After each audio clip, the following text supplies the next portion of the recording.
Assalamualaikum warahmatullahi wabarakatuh.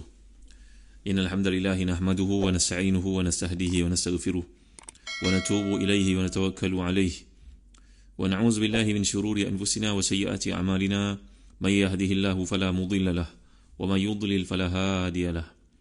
Allahumma salli wa sallim wa barik ala Muhammad wa ala ali Muhammad kama sallaita wa sallamta wa barakta ala Ibrahim wa ala ali Ibrahim fil alamin innaka Hamidum Majid. Amma ba'd. Muslim-muslimat rahmati dan dikasihi sekalian, kita masih lagi membincangkan ayat yang ke-56 dan 57 dari surah Yusuf. Lihat pada muka surat 591, jilid yang keempat, tafsir Ibn Katsir. A'udzubillahi minasyaitonir rajim. Wa kadzalika makkanna li Yusuf fil ardi yatabawwa'u minha haythu yasha. Nusibu bi rahmatina man nasha wa la nudhi'u ajra al-muhsinin. Wa la ajrul akhirati khairul ladzina amanu wa kanu yattaqun. Sadaqallahul azim. Dan demikianlah kami beri kedudukan kepada Yusuf di negara Mesir. Dia berkuasa penuh, pergi menuju ke mana sahaja dikehendaki di bumi Mesir itu. Kami melimpahkan rahmat kami pada siapa yang kami kehendaki, dan kami tidak mensia-siakan pahala orang yang buat kebaikan. Dan sungguhnya pahala di akhirat itu lebih baik bagi orang yang beriman dan selalu bertakwa kepada Allah SWT. Jadi Allah menceritakan kepada kita, demikianlah kami beri kedudukan kepada Yusuf di bumi, iaitu Mesir, pergi ke mana sahaja yang dia kehendaki. Kata Sudi dan Abdurrahman bin Zaid bin Aslam, bebas buat apa sahaja di sana menurut apa yang dia kehendaki. Ibn Jarir berkata dia bebas bertempat tinggal di mana sahaja yang diinginkan setelah mengalami kesempitan, penjara dan juga tawanan. Dan telah saya terangkan kepada tuan-tuan bagaimana nikmat asalnya daripada mihna bertukar menjadi minna, daripada satu ujian bertukar menjadi satu anugerah. Dan saya juga telah terangkan kepada tuan-tuan di seluruh uslub Quran di sini ada mahzufnya dan ada penjelasan oleh Al-Imam Ar-Razi, menarik sekali ulasan tersebut, bahawa permintaan Yusuf ini diterima baik oleh raja. Tapi ayat ini tidaklah menyebut direct seperti itu. Dia dapat difaham secara tadmin, maknanya dari sudut isyaratnya menunjukkan permintaan itu dipenuhi. Dan lebih penting daripada itu, ayat ini juga mengingatkan jangan terlupa bahawa semuanya dalam pengaturan Allah SWT. Walaupun zahirnya nampak pemberian kuasa itu, pemberi punca kuasa itu raja, tapi sebenarnya itu gerakan hati daripada Allah SWT. Ramai kita yang lupa dalam perkara semikian. Mungkin seorang itu mencari redha manusia, lupa untuk mencari keridhaan Allah SWT. Dalam banyak benda, ukuran adalah apa yang manusia pandang hebat, bukannya apa yang dikehendaki oleh Allah. Jadi ayat ini menegaskan kepada kita bahawa dan sebagaimana kami menjadikan hati dan fikiran raja tertarik pada Yusuf hingga dia beri kedudukan yang mulia kepadanya, demikian jugalah kami. Itu sebab menggunakan ayat makanna li Yusuf, kami yang beri sebenarnya. Zahir nampak raja punca kuasa itu, tapi hakikatnya lah Allah SWT.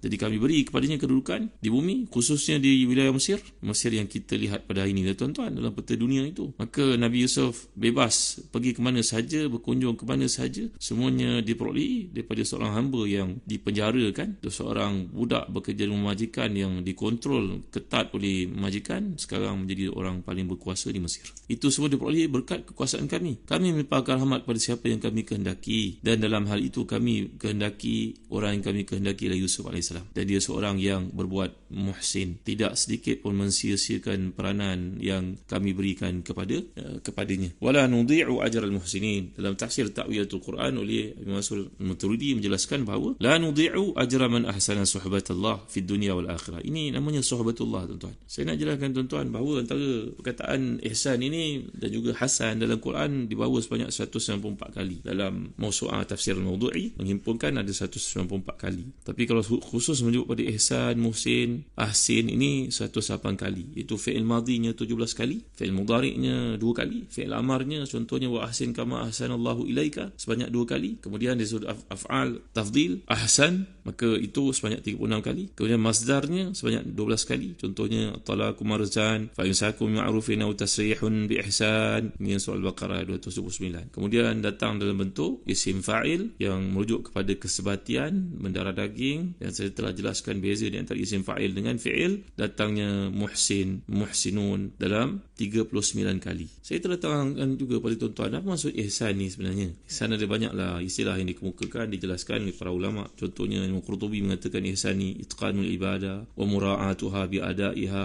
wa muraqabatul haqqi fiha wa istihdar 'azamatihi wa jalalihi halat asy-syuru'i wa halat al-istimrar ikhtisar. Ini ihsan kata Imam Qurtubi dalam tafsirnya Jami' Ahkamil Quran. Itulah kesungguhan, ketelitian dalam buat ibadah, buat yang terbaik, buat yang paling sempurna. Kata Mutawalli Sya'rawi, pakar tafsir yang terkemuka di Mesir itu, dia melibatkan kualiti dan kuantiti. Kita sembahyang bukan saja tarawih itu contohnya dengan bersungguh-sungguh. Kita menyempurnakan tamak ninahnya dengan sempurna. Jangan kita duk target untuk sempurnakan 20 rakaat tapi buat dalam 5 minit seperti yang diviralkan itu. Apa tujuannya tuan-tuan kalau buat sembahyang main-main dengan Allah SWT? Jadi memadailah untuk mengatakan ihsan itu, kata Imam Mutawalli Sya'rawi, dia melibatkan kepada kam dan juga kaif, kamiyah dan juga kaifiyah. Bilangannya kita tidak mahu kurang daripada bilangan orang salih melakukan, dan ketekunan, ketelitian di sudut bacaannya juga menjadi kerangka utama penerimaan di sisi Allah SWT.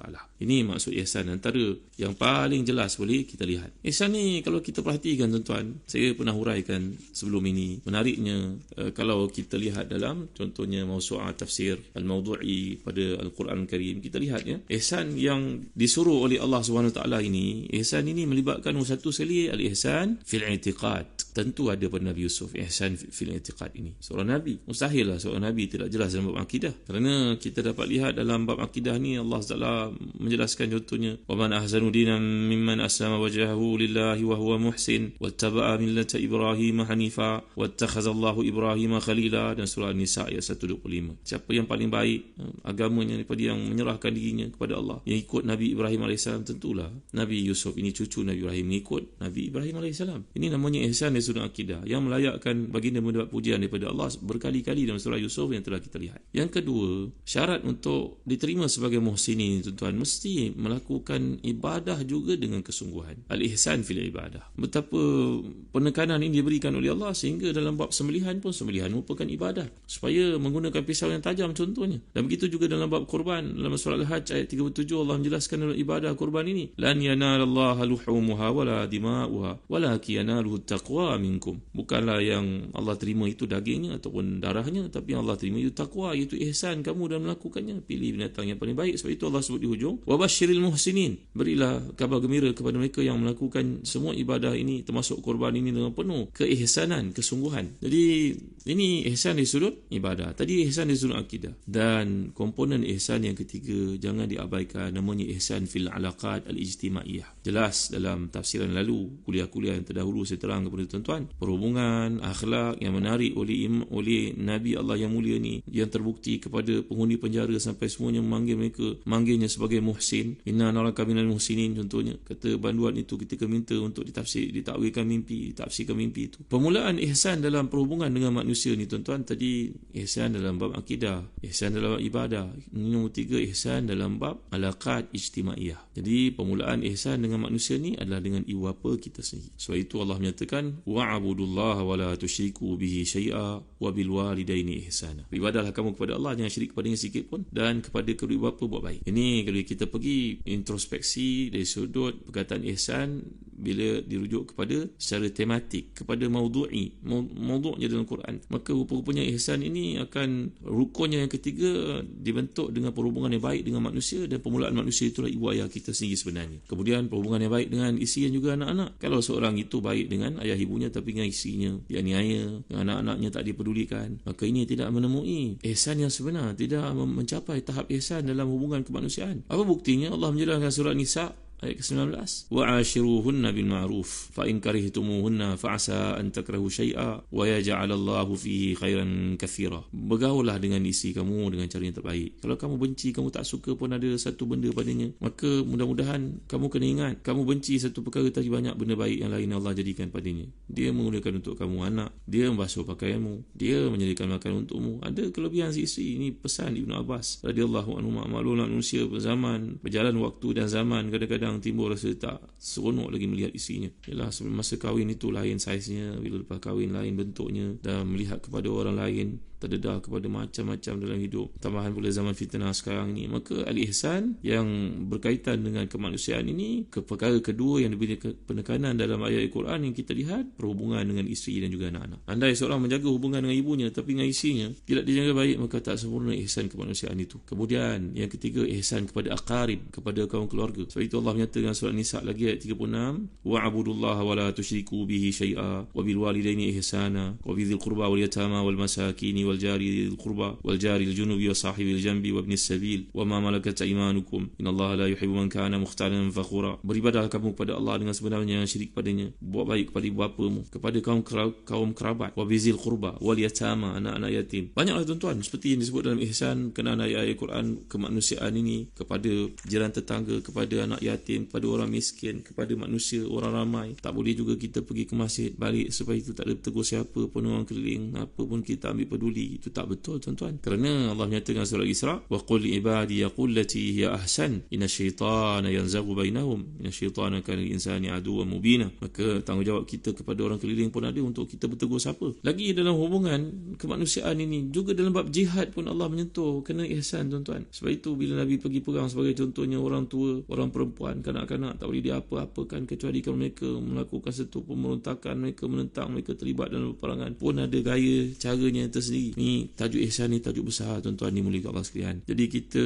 meyakini dengan sepenuh hati bahawa bila Allah memuji Nabi Yusuf AS untuk kesekian kalinya di sini, iaitu bila Allah menyatakan, memuji lagi baginda, wala nudhi'u ajral muhsinin, kami tidak akan menghampakan, kami tidak akan mensia-siakan usaha, kami tidak akan mensia-siakan pahala bagi orang yang berbuat kebaikan. Dan Yusuf AS adalah seorang daripada muhsinin, tidak diragui langsung pada perkara semikian. Jadi ini ayat menunjukkan kepada kita bahawa Allah SWT memberikan kepada orang yang ihsan itu balasan di dunia lagi sebelum akhirat. Sebab itu kalau kita perhatikan jazaa'ul muhsinin fi dunia, Allah beri kebaikan ini kepada orang buat ihsan ni tadi. Ihsan yang merangkumi bab akidah, ihsan dari sudut ibadah, ihsan dari sudut akhlak dan juga alaqah ijtimaiyah yang telah saya terangkan pandukan kepada ayat-ayat ini tadi. Di dunia lagi Allah akan beri kepada mereka ni balasan yang baik tuan. Hal jazaa'ul ihsan ilal ihsan. Jadi jazaa'ul muhsinin dekat dunia ni adalah Allah SWT beri kepada mereka ni berbagai pulangan. Innallaha akram min an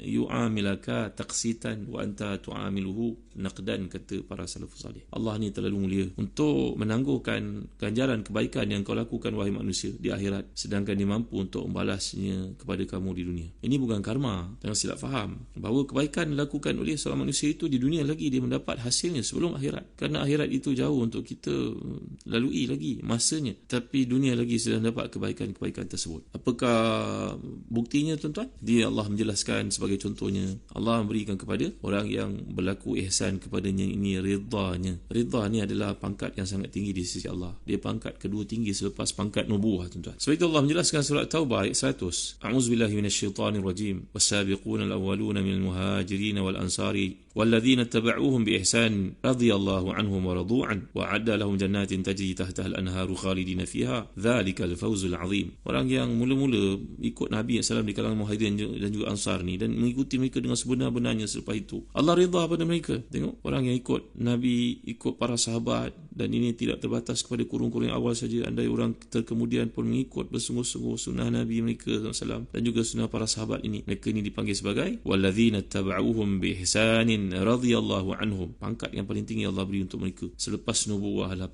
pangkat radhiyallahu an. Allah ridha padanya. Ini pangkat para sahabat dan orang-orang yang mengikut para sahabat. Ya, lagi kelebihan orang yang melakukan ihsan ni tuan-tuan, jazaknya, balasannya di dunia lagi Allah sayang padanya. Allah memberi kepadanya kasih sayang Allah dan mahabbatullah sebelum ma'iyatullah. Ma'iyatullah ni kebersamaan Allah. Mahabbatullah ni kelebihan yang Allah berikan kepada seseorang berupa kasih sayang. Sebab itu seorang yang dekat dengan Allah, maka Allah akan mewahyukan kepada Jibril supaya mengatakan ana uhibbu fulanan fahibbu, aku cinta kepada fulan, maka sampaikan kepada semua manusia, semua makhluk bahawa aku cinta kepadanya. InsyaAllah tuan-tuan saya akan bagi contoh kepada tuan-tuan bagaimana kehidupan Nabi Yusuf AS yang berpaksikan kepada ihsan dalam segala perbuatan tindak tanduk amalan baginda, dan ini diikuti oleh para sahabat. Saya nak cerita pada tuan-tuan kisah para sahabat. Pernah dengar tak kisah seorang bernama Urwa al-Bariqi yang memiliki sifat ihsan ini, iaitu Nabi mengutusnya ke pasar untuk membeli kambing dengan 1 dinar. Dia beli kambing sedinar dan bawa pulang wang sedinar pula. Apa kisah di sebaliknya? Apa kaitan dengan ihsan dalam kehidupannya? Kita akan belajar dalam kuliah akan datang. Wallahu a'lam. Wa sallallahu ala sayyidina Muhammad wa ala alihi wa sahbihi wa baraka wasallam. Walhamdulillahi rabbil alamin. Barakallahu fikum. Wassalamu alaikum warahmatullahi wabarakatuh.